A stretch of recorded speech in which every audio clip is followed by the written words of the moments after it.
Hello again, my name is Jacqueline and welcome to my vlog, Badalal Home. For today's video, I'm going to give my review for the Hobonichi Day Free in age 6. I used it as my planner and currently as my bullet journal.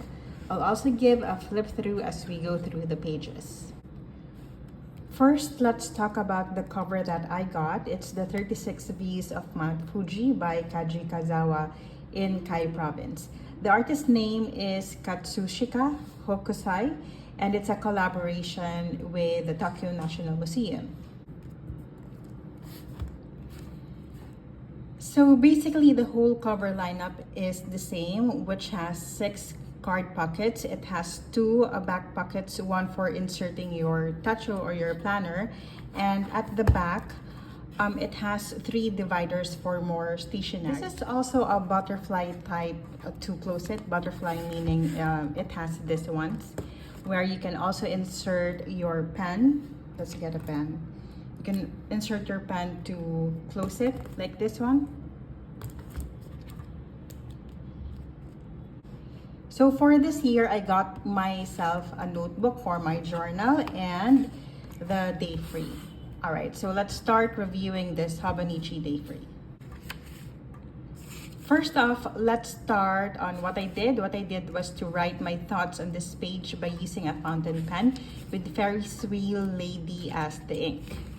And then, since this is Day Free, it has 171 blank pages that I divided into 12 for 12 months. And I use an index sticker like this one. So I use an index sticker with the corresponding numbers for each month. So it has, the total has, for each month, it has 14 pages. And to be honest, I should have waited for each month to end or to finish first before adding the index, and I'll be telling you why later. So in the next pages, you will see 3 calendars for 2001, 2002, and 2023.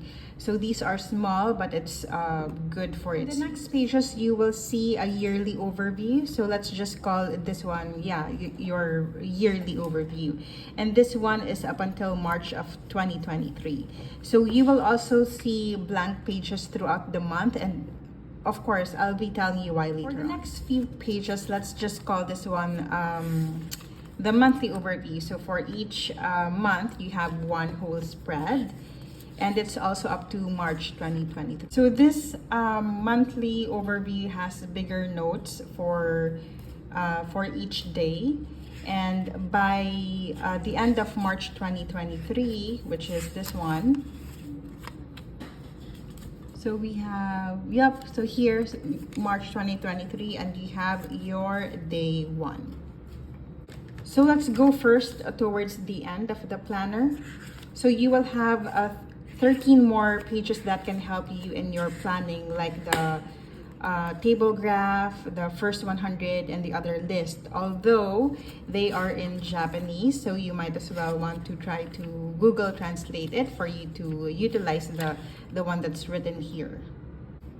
Now let's go to my planning. Towards the start of each month, I set up my bullet journal. Then later on, I found out that it wasn't really doing I wasn't, really doing the bullet journal system. So I needed time to take time and do my research from Ryder Carroll's vlog and blogs and email letters. I also watched some YouTube and influencers why they were not doing why they were stopping the bullet journal system or method, and they feel burnt out, and I think I know the reason why. I had to admit that it was Amanda Rach Lee that introduced me to bullet journaling and all of these creative stuff on my planner. I just needed to stop and pause because it's not really working for me. Let's take this yearly overview as an example. I plan to use this one as my habit tracker, but unfortunately towards the middle of the year, I stopped doing it. It's not that I'm giving up with the habits, I just wanted to slow down with the other things that I wanted to do and just be living presently. So there was also this particular time of the year that we got extremely busy, and the planning system is not, it's not really working for me. So there are many pages left blank, and you will also notice for which month we started to get really busy, and because we had been moving out, and yep, that's what happened. So this is basically my life in this notebook. I just needed to go back to the foundations of doing a bullet journaling, and that way I can also enjoy more my free time doing this method, and as well as having my time for myself as well. So for this monthly calendar, I plan to use this one as work planner, but it's there are times in the month that I am not working, and there were also times that my schedule was already full or filling up, so I needed another notebook for my work plan. Now going back to my monthly setup, what I usually do is get stickers and markers and choose color themes. So for this one, it's color blue. So I design it with that monthly calendar, and I divide each page into 4 spaces. So this would be my monthly planning, and then that's it. I find myself not utilizing the spaces for other plans, such as journaling or even taking down notes. So towards the end of the month, I have towards the end of the month, before the next index sticker, I have like 2 or 3 spare pages. So what I usually do is to take down some notes or drawing or any artistic stuff for my wins for that particular month. So this went on doing the monthly setup with the 4 daily logs up until August of this year, and by that time I read Ryder Carroll's bullet journal, and it made sense to me to stop doing the daily spread in advance. So if you ask me, do I regret doing the daily spreads in advance? Honestly, no, because again, this is still my life in this notebook, and I can still go back to the important dates and events that I've written down. So by at this time, or at this page, what you can see now is the start of my bullet journal setup, and this is the key list page. So for this index, I only did this one for 1 page. Usually it's a 2 to 3, depending if you'll be starting your year with this notebook, but I have few more pages left. So this is my feature log up until December of this year.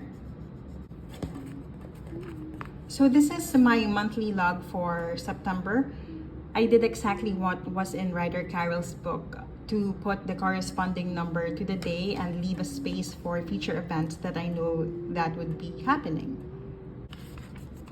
I also did a Tale of Two Lives exercise or experiment, and I also did my 5, 4, 3, 2, 1 goals. And of course, my motivation. And so I started the day on August 30th. And I said not really do any fancy stuff, just write it down with my fountain pen. So I X'd out the things that I've accomplished during that day.